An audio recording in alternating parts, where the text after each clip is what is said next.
ist unerbittlich. Er ist investigativ. Er geht der Sache auf den Grund.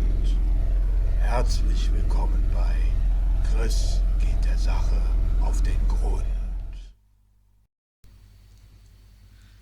Hello and welcome everybody to today's spectacular interview, talking to nobody else than Jamie Jolly, the designer of Oathsworn into the Deepwoods. Oathsworn is a very bad word for German, not native English speakers. But before we get to the interview, I think I need to clarify one or two things. Because as you might not only see in my grey hairs becoming more and more, we made this interview more than a year ago, and we agreed to release it when the game is about to be delivered to the backers. So when we talk about delivery dates, they don't need to be true anymore, I think. Could be. But I think enough words from me. Please now enjoy the interview and Jamie's nearly never-ending monologues. Have fun. Till next time. Bye. Hello and welcome everybody to another episode of Chris Investigates. Today our guest is nobody else than Mr. Jamie Jolly, the designer of Oathsworn into the Deepwoods. Hi Jamie, how are you? Hello, hi. Very well, thank you. Yeah. Cool.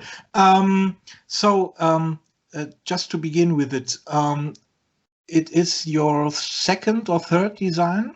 Second published, yeah. Second published design. Yeah, and I think your biggest. Yeah, certainly the biggest. Certainly the biggest. Yeah. Nearly 5 years in development now. It's a beast. Okay, yeah, we talk about a bit development later.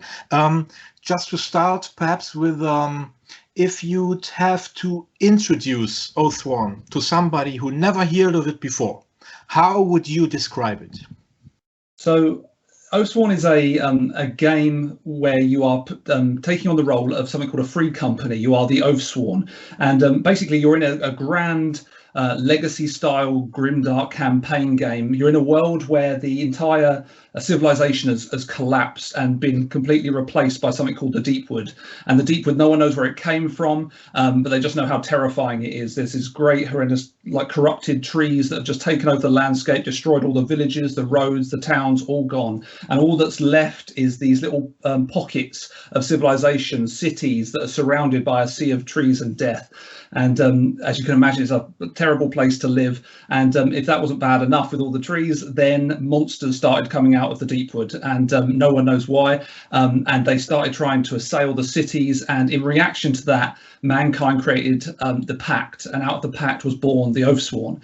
And so you're playing this band of heroes branded with the mark of the oath, and they have to go out and fight these monsters that are trying to destroy humanity. And so you go under contract, and you travel from town to village and city, and you're trying to defend people and make a name for yourself as the Oathsworn. And really the game is mechanically, it's kind of two games in one, is probably the easiest way to put it. You have a story element to the game, and then you have the encounter. And so basically you've got this preceding story that you go through that has all these sort of lovely big maps that you travel around, and it's a bit like this is a Bastogne, one of the first places you go to in the world, and you have this sort of choose your own adventure style thing. We call it a twisting tales game, which is a new mechanism that integrates these maps and time tracks. And as you get into these cities, you unlock all these different locations that you can travel around to. And basically, you're on a hunt. You're trying to work out, why are the bodies piling up? What's happening? What's killing them? How do we hunt it down and end it? And so you're moving around this story, and you start off in this sort of lowly situation as a free company on the edge of civilization, and then you get wound up in these great world-changing events that unravel over the course of 21 different chapters. And so the huge part of that of the game and the story side of things is opening mystery envelopes and mystery maps, and we have nearly 500,000 words of multi-choice narrative that you can go through now as you kind of forge your way through the story. And each of those stories is a chapter. Each of those stories is broken up into chapters. The chapters have this story, and then they go to the encounter. And so when you finally find the enemy, or the enemy finds you, it kind of zooms into this 60 seconds of gory combat. And so you then go back into the encounter mode, separate from the story mode, and you end up fighting the big beastie. Now that mechanically is really a kind of a boss fighting type game, but it's you're very rarely actually fighting a single thing on its own. Often what's happening is you're having a boss and you're having all its minions and other weird stuff going on. So famously, a lot of people have been seeing the Broodmother encounter, and that's why you've got this big mama Broodmother, and she's got all these rats on her back, and they come jumping off her back and start filling the board up, and you've got to try and deal with these swarm of rats that are coming, whilst also trying to take down the big mama. And mechanically, it's really about trying to encapsulate the feel of combat in a game. So what you're trying to do is you're trying to get that real sense of danger, of threat, and really about the idea in combat of being able to kind of push your luck. Really, you can just go in swinging with a massive sword and try and take things out in a single blow, but it's dangerous. You might miss. Things might not go the way you want, and so you can play it a bit more safer and do these small attacks, small things, trying to get them and just chip away at the enemy until they go down. The way that's represented in the game is actually two ways. So there's we have a choose your own kind of path to combat, where we have dice or mic cards. And so you can, if you prefer card-driven combat, you can do it through cards. If you prefer dice, you can do it through dice. Pretty similar, actually. Just I'm going to show you right now how the combat sort of works from it, which is a sort of major draw of the game, is the push your luck system. So basically, these dice have different sides to them. There's white, yellow, red, black dice, and on each of these dice, you've got the numbers, and then you've got these blank sides. You get to choose as many dice as you want to roll in this game. We don't tell you how many dice you want to roll. You can choose to attack as hard as you want. But what happens is that if you ever roll 2 blanks on the dice you're rolling, you're going to miss, and you're not going to be able to do any damage. But you have all these reroll tokens and gear and other things that are trying to help you kind of improve your odds of doing that. But really, you can kind of push for the sky with these massive attacks, or you can try and play it safer and do that. There's also a critical system in this. So there's an exploding dice system. So there's a crit side on each of the dice. And that allows you to pop out another dice of the same type and keep rolling. And so you can crit and crit and crit and crit and crit and get these massive kind of, just lopping off a monster's head with a single blow type moments, which is quite satisfying. Connected to that as well, merging with that, is the battle flow system. So this is another system we have where we have these player boards. I've got one here actually, and the player boards have these different positions around the boards. So you've got position 0 here, 1, yes, 1, 2, and 3 around there. And what happens is each of the abilities that you play during the game, they will go on cooldown on a particular position on the board. So you start putting cards down, but then as you play more ability cards, every ability card you play shoves all the cards that are on that position around to the next one. And then when you play a card on that one, it shoves them around again. And so there's actually a whole mini game in trying to push your cards back around your board, getting them back into your hand so you can bring them out again. All of your cards are multi-choice cards. So what happens is, as you play the combat, you're deciding whether or not you want to keep a card back for its defensive value, or you want to play it to get some damage done. And so you're just thinking about whether or not you want to trade the future defensive potential you could have for this immediate offensive thing. And that's the defense tends to be tied to the cooldown. So if you play a really big cooldown card that goes over here on 3, it's normally going to have given you a lot of defense. So normally, swinging these big sort of chunky attacks is actually reducing your defense when it comes to being hit, because you get to play these one card every time you get hit as a defensive card. So basically, you've always got these kind of like really meaty choices on what you're doing when it comes to combat, and trying to simulate that feeling of being under the pressure of battle. The battle flow is kind of you moving from one move to the next. The push your luck system is about that idea of just how hard do you swing, how much do you risk to be able to kill this thing, and then on the other side of the monsters, they've got this AI-driven system. So every monster has a completely unique deck. So one of the main sort of things we tried to do with this game is make a completely unique experience every time you come back and play. Personally, I've played dungeon crawlers all my life. I've things, and I love dungeon crawlers. They're amazing. But there is often a problem of sameness that can happen. You see one kick in the door of one dungeon, you kicked in the door of all the dungeons, because you kind of see this, the same sort of system sort of plays out, and it's often very similar. So we've really pulled out all the stops to try and make this the most unique experience you can have in gaming, where every chapter is a unique chapter. Every encounter is a unique encounter, and when you come to it, the monsters have their own special rules, their own AI decks that are meaningfully different. They're adding new mechanisms into the game as you play, and of course then you're progressing your characters, they're getting stronger throughout the game, and then you're adding whole new mechanisms in with the ability cards that you're unlocking as you go, and you're just sort of beefing up your Oathsworn as you fight tougher and tougher fights. And the idea is to try and see if you can survive long enough to get to the end of the story. There's kind of two modes, actually. So there's a more forgiving mode and the normal mode where you can go through and you collect these injury cards, and the injury cards go on cooldown as well. So you play them, and then as you battle flow, they actually push them back around into your hand as well to come out again. So your injuries are coming back to haunt you, as you play the game. And normally for the normal game, you can kind of progress through the story. So it's a bit more forgiving to be able to do that. You don't kind of die as a free company, generally speaking. I won't tell you about the couple of times it is possible, but yeah, generally speaking. And then there's the hardcore mode. In the hardcore mode, you literally have 12 Oathsworn. There's 12 characters you can play in the game. Each one is unique with its own unique deck and mechanisms and play styles. And once you've got those 12 Oathsworn, that's all you have. And whenever any of your characters goes to 0 hit points in the game, they die. And when they're dead, that's it. They're wiped off the free company sheet. You've got 12 left. As soon as you can't field 4 of them, it's over. The story's over, and you got it's done again. So that's kind of a more hardcore mode for people who really like a challenge. Talking about hit points, really, a lot of the from a mechanism point of view, really passionate about trying to bring out the grimdark in the world, right? Really trying to keep it grounded in realism. Like in the writing side of things, we say we live in the grey. So it's really about moral dilemmas, about trying to, like, the lesser of two evils. How do you find your way through a world which is really dark? There's a lot of suffering, there's a lot of hardship, and there's a lot of difficult choices to make as you go through. And so this has really been the heart of our storytelling, is really trying to make a world that people care about and something that people can believe, that suspension of disbelief. Which has been kind of so evasive, really, for board games generally speaking, I think. And so we're really trying to help with that, making a game that is something that people can really get their teeth into. On the combat side of things, that grimdark kind of thing comes out in the fact that you've got 6 hit points. That's it. Whole game, 6 hit points. And you've got to keep yourself alive every encounter with those 6 hit points. And so every hit point you lose is really going to matter to you. It's not like you've got 450 hit points and getting something chipped away slowly over time. It's like anything you can do to reduce that incoming damage, what you want to do. It's carefully balanced to make it a really interesting decision, to keep it on that knife edge of being threatening, but also not being overwhelming. We don't want to crush people's spirits. That's not like the point of the thing, but certainly it's got that edge to it. And so you've got really this idea of the uniqueness of each encounter is there. The game actually has two different. There's a lot of kind of choosing which way you want to do things in this game. So as I said, you've got this 500,000 word story that you can plow into, and it takes you all the way through the world. But if that's not your thing, we have something called the instant action mode, which is really for people who just like to get their sword out and charge. Like that's for them. Yeah. So we have this instant action mode, which is about 5 minutes worth of reading that kind of sets the scene for the encounter, and then you can jump straight into the fight and sort of get to the wet work side of the Oathsworn's lifestyle.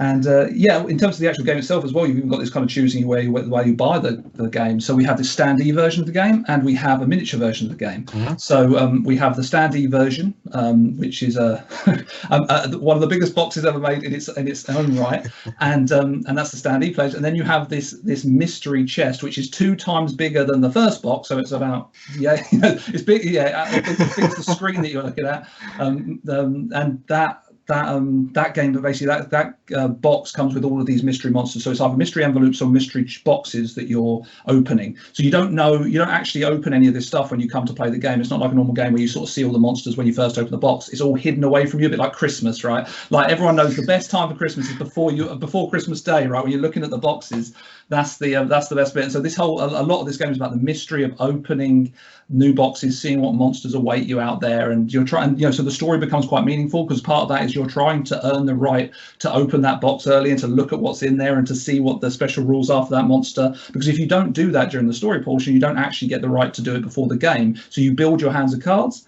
and you don't necessarily know what that enemy is going to do until you've read the special rules. So you might be setting up your decks blind, effectively, if you don't do the kind of work on the story side of things, hunting down this monster and finding out kind of its weak spots and what it's up to.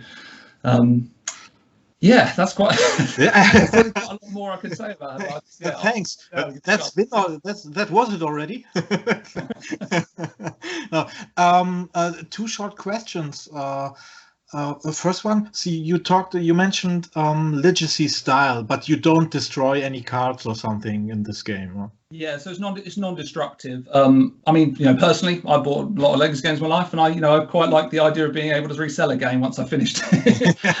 So for me, that's it's really a personal thing for me as well. But also, the system we use is actually it's been designed very carefully from the beginning to allow for that. There's a lot of mystery in the game, but it doesn't have to be destructive to be able to keep that mystery element, which is really important to us as we went through. So all this stuff is all pre-packaged and pre-hidden away from you, and it's ready to be opened. But they can be sealed again and used again, which is also going to be useful for multiple play sessions, right? For other campaigns and things like that. You might want to run we actually have a lot of backers who really enjoy solo playing, but also want to play with a group of friends, and they want to do both. The other thing about it is, like when I was talking about these choosing which way you want to play, and having these this twisting tale that weaves through the story, those choices are meaningful. Like they're actually different branches and arcs within the story where you literally won't see world events that are happening on one side of that branch or another, and you'll be within spend half an hour reading through all this interesting stuff that the other players won't be able to see. And so there's certainly this thing that you can play through the game multiple times and not see what you saw the last time as you went through. But we use a system within that where obviously people who've kind of been in this kind of sandboxy gaming space for a while, they can see there's actually problems with like complete sandboxiness. Is that one of the things is you can go super wide, but what you end up doing is making it super shallow. At the same time, you can have this problem where if you allow people to do anything they want, it's actually very difficult to write a compelling narrative, because half the things people naturally want to do doesn't necessarily lead to a good story. And so we've got this kind of curated experience where you have these choices that go out and branch out to these different things, but at the same time, we've allowed these choices to move within something that we know are very interesting arcs and very good sort of stories from that point. So this is why we actually, as we come at a chapter, for instance, we finish the chapters with the same encounter, and one of the reasons that's important to do is that the story written is actually specifically for that encounter. Like it's specific to that monster, what's happening in the world, why it's there, all of these surrounding politics and the surrounding environmental factors and all this stuff, the kind of bodies it leaves behind and how it deals with all that stuff is specific and deep and rich. It's not arbitrary. And so we've so in that way we have this kind of set place we end up at, but we have loads of different ways that you can get there, and that allows you to kind of have a real agency over it. And some of the choices you're making within a chapter are spanning multiple arcs and really affecting world events that happen dozens of chapters in the future. Okay, and coming back to combat and the choice between dice and cards. Do I take the decision before I start playing the game or before going into combat? No, you can actually do it within the actual attack itself. So at any point you can swap between them. It's entirely interchangeable. The system is you can even in a single attack roll some dice and some cards if you want to. The only thing is you can't change your mind after you've rolled them, obviously. But we can't go to that level of choice. But we can go to the level of choice where you can make it at any time. You can swap between them. And there's things where some people who are astute to the situation may be like, okay, well, hold on, wait a minute. What if I kind of like rig the deck? Like I draw a bunch of good cards and I just like, I'm going to forget playing with the cards. And I'm going to play with the dice because all the good cards are out of the deck now.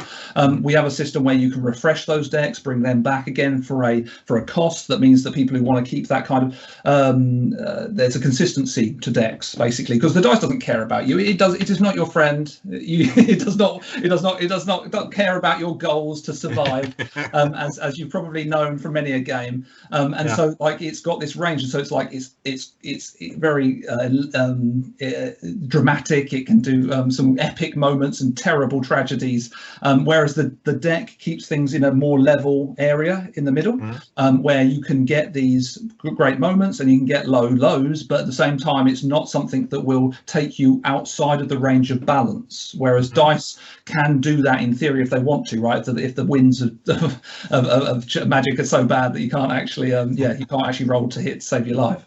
Okay. Cal, I know you don't want to spoil anything, but can you tell us a bit about the AI? Is it perhaps comparable to most known boss fighting game, Kingdom Death Monster? Is it comparable, or do you go another way? So we have so the way that we instigate the AI deck is that we have 15 cards in each deck. They're subdivided into 3 stages, and actually sometimes there's more than 3 stages, because obviously some of the mechanisms actually do all kinds of weird stuff with the deck, and actually some of them are like they don't even have the 3 stages. They have 5 decks and do all kinds of weird things that happen. But the way that we actually do it is because one of the things that it allows us to do actually is tell a really interesting story throughout the thing with the stages. So basically, you've got this monster, you've got this lovely monster board. I wonder if I've got any in front. Oh, I might even have one in front of me. There we go. There we go. There's the there's one of our Oathsworn. He's not a bad guy. He's one of the guys you can play with. He's really lovely. Yeah. Yeah, he's we got this wonderful artist. Yes, Don they're fantastic. But let me show you this. So this is a little printout of a player board. Lovely too. And so what you've got is that this is the broodmother, and you can see she's got all these areas, these little areas where you put dice onto the board. So what you do is you put a hit point dice. You put the hit point dice on there and you fill up the board with hit point dice. And then what happens is as you destroy them, the dice comes off and it triggers these reactions. And so basically, if you like whipped off, say, this broodmother's tail, she's going to be pretty annoyed about that, and she's going to come back after you, and so it just makes her more angry. And so you've got this thing where at the end of each turn you will draw an encounter card, but also if you ever take off any dice from the monster, it will then draw an encounter card again as a reaction card and be targeting whoever it was who did the damage to her. So you have this whole thing about aggro and dealing with threat, because you've got these big damage dealing classes that really don't want to get hit that much, and so you've got tanks as well that can step in, and you've got a lot of kind of mitigation factors. You're trying to like divvy up the damage that the monster's dealing between you just to try and survive this thing, because it's these things will eat you if you don't plan ahead with the way you do card play and interrupts and other things like that. So you have situations like that you might chop off the tail of the broodmother, and she'll go to like bite the head off your witch, and in the meantime the exile can roll in, jump over the broodmother and headbutt the thing, and that knocks her over, which stops her being able to roll so many dice in combat that saves the witch. Then the warden runs in and like taunts the broodmother off of her to save her life, and like he drags the broodmother away on a chain, and all this kind of stuff happens. You're looking for really like cinematic moments within the combat. But anyway, so you have these hit point dice, they get removed, and you draw these cards. And one of the ways we can make these fights quite feel very cinematic is that these stages are progressive. So you start off with a certain behavior with the monster as it starts out, and then as you go through, you'll inevitably reach stage 2, and that will mix up their behaviors, maybe including whole new mechanisms and things that happened up to that point. So you can have these things where I suppose the closest approximation maybe if you've ever played something like an MMO, you played like World of Warcraft or something like that. Often you have this thing where you have phases within these kind of things where actually a new set of abilities and things are presented by the monster, and the party has to adapt to this new situation. So you can't just like tank and spank your way through this entire thing. Everything's changing, and often the threat is getting much worse as this thing gets closer to death. As you're getting desperate, it's getting desperate, and it's all just ramping up the threat. Yeah, of course. Let's talk a bit about the Kickstarter. There was much advertising before it started, and some great advertising. We were all hot like sausages. Have you been surprised how much money it made to call it as it is? Yeah, I mean, absolutely. I mean, we obviously when you spend a couple of years working on a project before you come to Kickstarter, the team's always having conversations about how much do you think you're actually going to make, and it certainly did much better than we had hoped, much better than we had hoped. And I think there's a thing about, I mean, the game was a long time in development. There's a lot of kind of effort up front to kind of make it around. It was a very risky thing to bring any kind of thing to Kickstarter. It really has been like personally risky to us on the team to be able to do this thing. So it's really really encouragement to have the community seal of approval on it and just be like, yeah, we agree with you. Like, you know, it was worth the risk. Come and you know, we're going to come and join the game. And so yeah, it was wonderful. And it's what I'm really happy about is actually one of the things is that, so I know there's conversations in the community about like arbitrary stretch goals sometimes, and how like, oh, stretch goals are fake because, you know, the company can afford to do it anyway, so like don't worry about it. I wanted to ask regarding stretch goals, do you like them? Because I talked to Richard Launius and he said, well, it's on the one hand it's a blessing because the campaign has more success, but on the other hand you have to develop all these stretch goals. Yeah, I mean, I like with the stretch goals for us, the stretch goals were very, very meaningful. Like we literally weren't able to add them until the point at which we'd got to a certain levels of funding. It's actually one of the reasons I don't know if you remember from the campaign, but we actually swapped to a daily reveal, and that's because we'd actually done so much funding in the first day. We knew like, oh, we can do it, so we're just going to promise it because we can just we know we're there, so we're not going to arbitrarily just like try and up the funding level. Like we now know we could do the thing, because there was a point, you know, between that original amount we needed to fund at and then where we were at the end of day one, you know, that we had to go through that kind of funding to be able to unload all the stretch goals. So we added 6 more full characters. You know, we had 20 something models and all and like 100 plus cards, and we added was it 6 more encounters, chapters as well. So you're talking about, you know, well over 130,000 words added to the writing of the story and all this kind of stuff. So huge amounts of added content that went to it, and it nearly sort of probably added about another 30-40% to the size of the game. So yeah, we definitely couldn't have done that without the backing of the community. So that's really exciting, because from the personal thing as a designer and the writer, and we kind of, you know, building this world out, we obviously had dreams of like, this is the perfect like the thing for, you know, this is it, this as we imagine the game, this is going to have everything in it that we wanted it to be in there, and we got there. So that's probably the best part of it all. So I think I probably would have been a bit sad if we hadn't managed to get to, you know, the full dream, you know, of what Oathsworn was going to be, and we have. So that's really exciting. From a stretch goal point of view, actually, I think stretch, like, you know, just from a general company perspective, I think stretch goals work for certain games and they don't for others. I think that's part of things. Certainly, there's games which are that they can be very useful, I think, for certain types of games for expanding content. Games where there's like new chapters, that sort of thing, like campaign games, great for campaign games. Really great for games where you have where there's scope for individual cool little minis and things like that is often quite good. So you got a cool mini with a cool rule, like that's great for stretch goaling, because it's like, yes, actually you can develop these out in all kinds of different ways and do them. Sometimes they can go too far, and we have this thing about, you know, some of the stretch goals are way too overpowered, you know, compared to the base box stuff and all that. So that's really a balancing thing. I think some of that can actually be dealt with in development, because obviously part of it is the planning, because as you come to Kickstarter, you know what your stretch goals are, you know what you're going to do. So if you don't develop those until after the Kickstarter, then you've got a bit of a problem. So often you do have this thing, we've actually had to develop the rules, at least if you haven't actually developed all the other assets around the thing yet. You've had to actually really play test it and make sure it's going to fit within your system, because you don't want to be promising something that's not good, that's going to break your game or anything like that. But some games I think maybe don't, you know, stretch goals don't work for it actually, and some of the games actually lose something in stretching out. So it's you know, it depends on the type of game I think you're making. Yeah. And how's development going?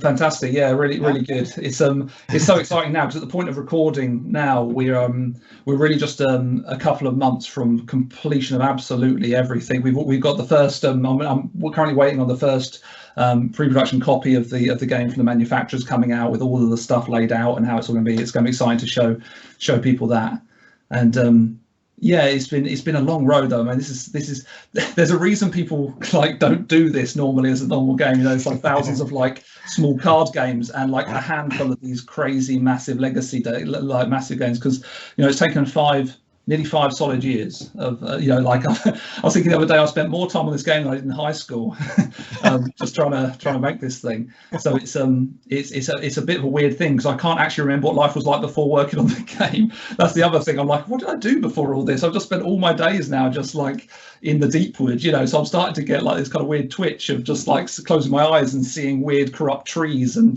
Oathsworn fighting monsters, you know. But it's good. It's really coming together. And I suppose what's been, again, another really encouraging thing, and obviously we've done a lot of this before we came to the Kickstarter, but the fact that we can actually do the things that we wanted to do, you know, like the push fit stuff is coming together really, really nicely. And and the story as well. Like just the play testing for the story is just wonderful to see, because obviously you're writing this, you've written the story, and you other people have to validate. You can't self-validate a story or a game, right? You can't say to yourself, this is great. Someone else has to enjoy it. And so that's been a great part of the experience, has been watching hundreds of play testers coming in and being like, oh yeah, okay, we like this, So that's been probably the best part of it. It's kind of kept me going really the last couple of years, because obviously it's a long time between idea and box. Yes, of course. So the community engagement has been fantastic, literally, because that's another thing that's probably not so much talked about actually from a development perspective, is how fantastic it is to have a large backer base from a playtesting perspective. Because if you don't have that many backers, you may only get a dozen or so playtesters, and then although you can do playtesting, it's harder, and it's hard to keep people testing all the different areas of the game and all this sort of thing. So we've been amazingly blessed to have hundreds of playtesters being involved in the process, and so that means, the game is just like orders of magnitude better than it would have been had the playtesters not been there to kind of give us feedback and stuff like that. Yeah, and I know you can't make any promises because shit happens sometimes. But do you have an estimate when we can actually and finally play Oathsworn? Yeah. So we're on schedule currently for a late October release. So we've got mass production starting very soon. That's not that long. Yes, late October. Yeah, we've got 5 months now, really, about thereabouts to be able to get it done. It might be a bit longer because for some areas, because it's kind of like this wave thing that has to happen. So you have to kind of it'll get to some people slightly earlier than it'll get to others, just because of the way that physical products move around the globe. But so within that kind of that October to Christmassy time, we should be expecting it pretty much everywhere. Cool. I can't wait. That sounds like a great game. Sounds like a great game, and of course I'm a backer, and I think all in, even, and I can't wait after listening to you and your enthusiasm about the game. Always great fun to talk to so open-hearted people who love what they do and put their whole soul into the development. Jamie, thank you so much for taking time to talk to us. That was highly interesting, and we are very excited for your game. And we hope and we are sure it will be as fantastic as you want it to be. Thank you. Can't wait to get into your hands. I can't. Thank you very much. Have a great time. We'll see us again sooner or later. Cheers. Well, ciao. Bye. So, and